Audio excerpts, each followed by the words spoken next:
আকাশ থেকে যখন বৃষ্টির মতো ঝরছে আগুনের গোলা, মাটি যখন কাঁপছে যুদ্ধ বিমানের গর্জনে, ঠিক তখনই গাজার বুক চিরে রচিত হলো এক অলৌকিক অধ্যায়।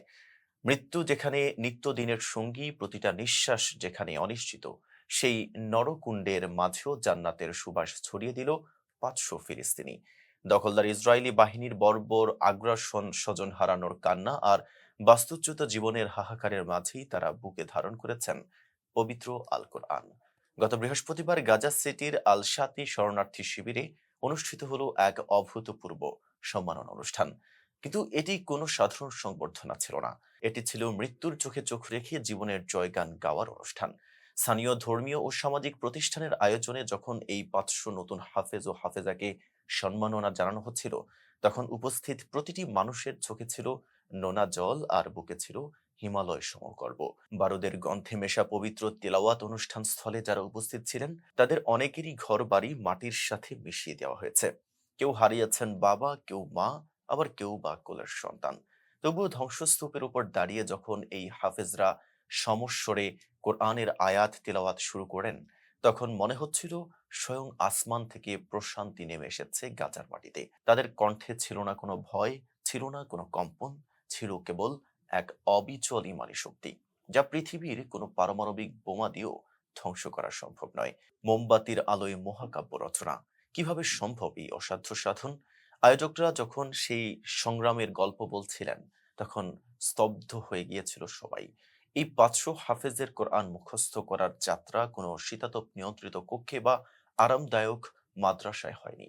তাদের শ্রেণীকক্ষ ছিল ঠাসাঠাসি করে থাকা আশ্রয় কেন্দ্রে, তাঁবু কিংবা বোমায় বিধ্বস্ত কোনো বাড়ির ছাদবিহীন কোণ। বিদ্যুৎহীন গাজায় যখন ঘুটঘুটে অন্ধকার নেমে আসতো, তখন মোমবাতির টিমটিমে আলোয় তারা বুঁদ হয়ে থাকতেন আল্লাহর বাণীতে। খাবার নেই, বিশুদ্ধ পানি নেই, মাথার উপর ছাদ নেই, আছে শুধু বেঁচে থাকার তীব্র লড়াই। তবু এই চরম মানবিক বিপর্যয়ের মুখে তারা হার মানেননি।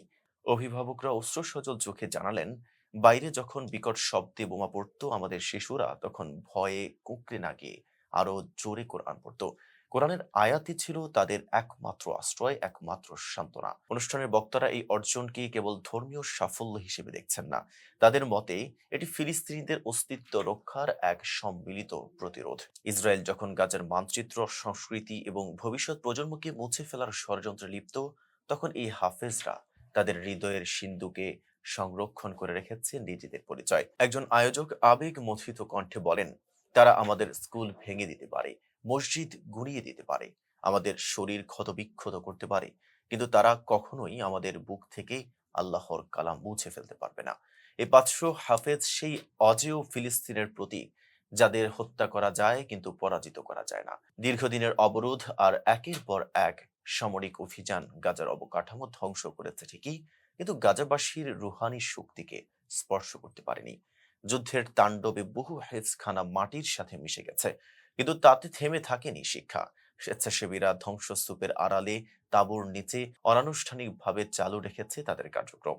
শিক্ষকরা যারা নিজেরাই হয়তো সন্তান হারিয়েছেন, তারা পরম মমতায় আগলে রেখেছেন এই শিক্ষার্থীদের। আল শাতি শিক্ষার্থী শিবিরের এই অনানুষ্ঠানিক বিশ্ববাসীকে এক বড় বার্তা দিয়ে গেল।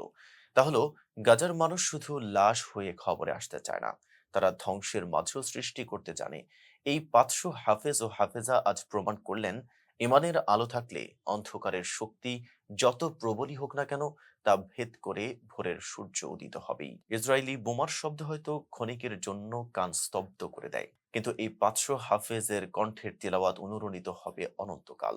ইতিহাসের পাতায় এই ২৫শে ডিসেম্বর লেখা থাকবে এক উজ্জ্বল কালিতে, যেদিন মৃত্যু উপত্যকায় দাঁড়িয়ে ৫০০ ফিলিস্তিনি গেয়েছিল জীবনের জয়গান। এতক্ষণ সাথে ছিল মেহেদী হাসান। ফেজ দ্য পিপলের সাথে থাকার জন্য ধন্যবাদ।